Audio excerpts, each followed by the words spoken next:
오늘의 말씀은 사도행전 4장 1절부터 12절까지 말씀입니다.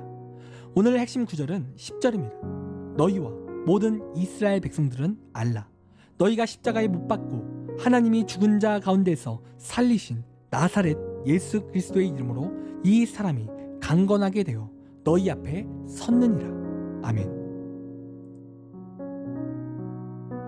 여러분, 어제 본문에 베드로와 요한은 성전 앞에서 구걸하던 안진뱅이를 예수님의 이름으로 고쳤습니다.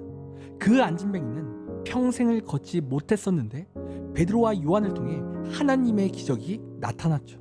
그리고 이러한 안진뱅이의 치유의 기적의 소문이 수많은 사람들에게 퍼졌다라는 거예요. 그리고 이렇게 놀라운 기적의 소식이 퍼지자 수많은 사람들이 베드로와 이 요한의 중심을 통해 모여들기 시작했다는 겁니다. 그리고 베드로는 이때를 기회 삼아 예수님의 복음을 전하기 시작한 거예요. 그리고 이러한 복음 전파를 통해 무려 5,000명이 넘는 사람들이 회심을 했다라는 거예요. 예수님을 믿기 시작한 거죠. 여러분, 지금 이 베드로를 통해 놀라운 역사가 일어난 거예요. 여러분, 그런데 문제는 이러한 일련의 소식들이 당시 백성들에게만 퍼진 것이 아니라 당시 종교 지도자들에게도 퍼졌다라는 거예요. 여러분, 그렇다면 이것이 왜 문제일까요?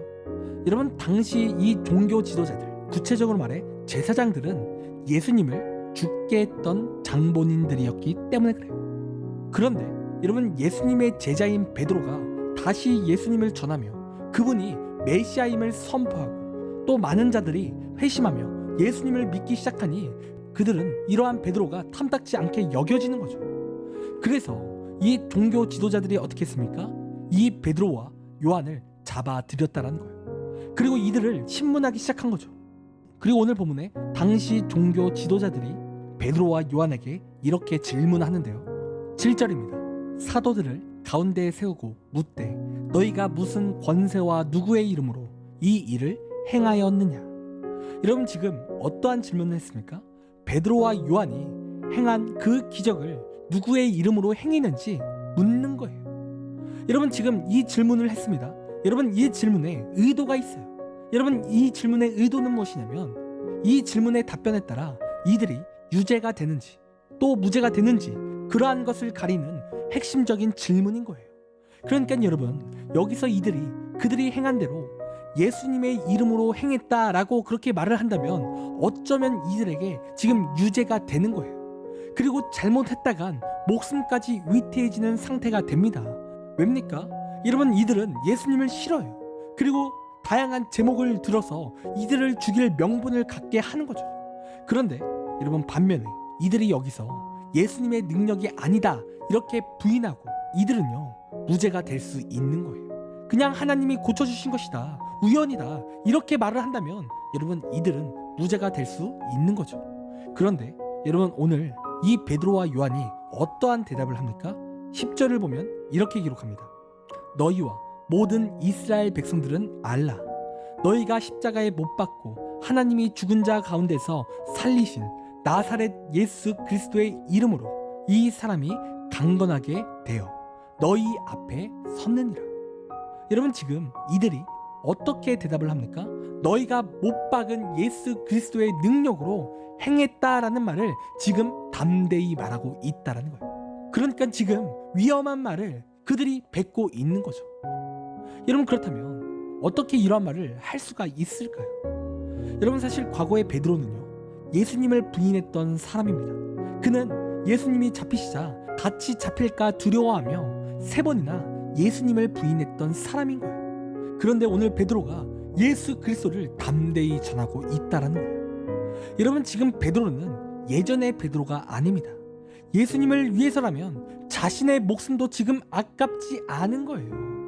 여러분, 그렇다면 어떻게 이러한 변화가 일어날 수 있었을까요? 어떻게 그가 이렇게 담대히 말할 수 있을까요? 여러분, 베드로는요 십자가에서 죽으시고 부활하신 그 주님을 만났기 때문에 그래요. 그는 진정으로 살아계신 하나님을 만났어요. 그리고 배반한 자신을 용서해 주시는 그 은혜를 체험했던 거죠.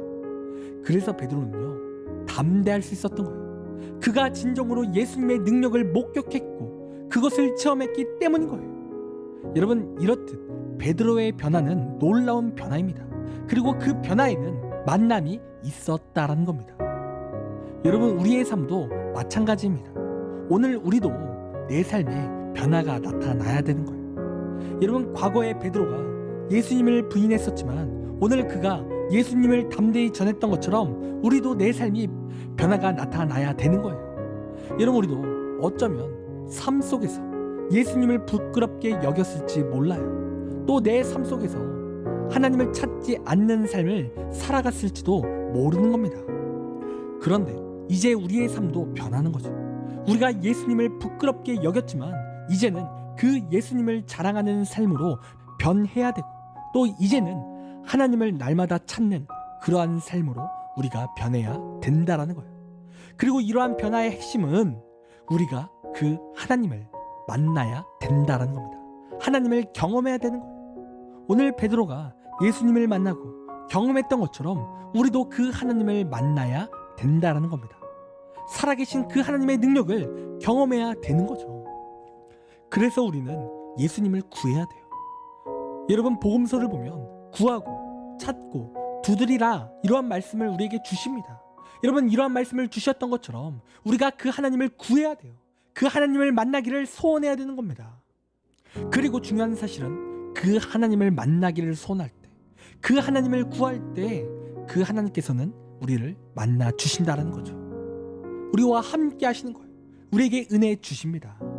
여러분, 이 시간 우리의 삶 가운데 우리가 하나님 만나기를 소원해야 될 줄 믿습니다. 구하고 찾고 두드려야 될 줄 믿습니다. 여러분, 내 삶이 진정으로 예수 그리스도를 통해 변화되길 원하십니까? 여러분, 그렇다면 간절히 하나님을 만나길 소원하십시오. 우리의 소원이 다른 것이 아닌 하나님을 만나고 은혜로 살아가는 것이 우리의 소원이 되길 원해요. 여러분, 우리 하나님은 그러한 자를 반드시 찾아주십니다. 여러분, 그런 시간 하나님을 간절히 소원하는 우리의 신앙이 되길 간절히 소원합니다. 기도하겠습니다. 하나님, 우리의 신앙이 하나님을 만나길 소원하는 신앙 되길 원합니다. 하나님, 다른 것을 구하는 것이 아니라 하나님의 은혜를 구하게 하시고 하나님을 만나 내 삶이 진정으로 아름답게 변화될 수 있도록 인도하여 주시옵소서. 구원받는 삶이 되게 하시고 하나님의 은혜로 이끌림 받는 삶이 될 수 있도록 함께하여 주시옵소서. 또한 우리의 삶을 통해 하나님 기뻐 받아 주시옵소서. 감사합니다. 사랑이 많으신 예수님의 이름으로 기도드립니다. 아멘. 시간 우리 함께 1분 동안 말씀을 생각하며 함께 기도하기 원합니다. 기도하겠습니다.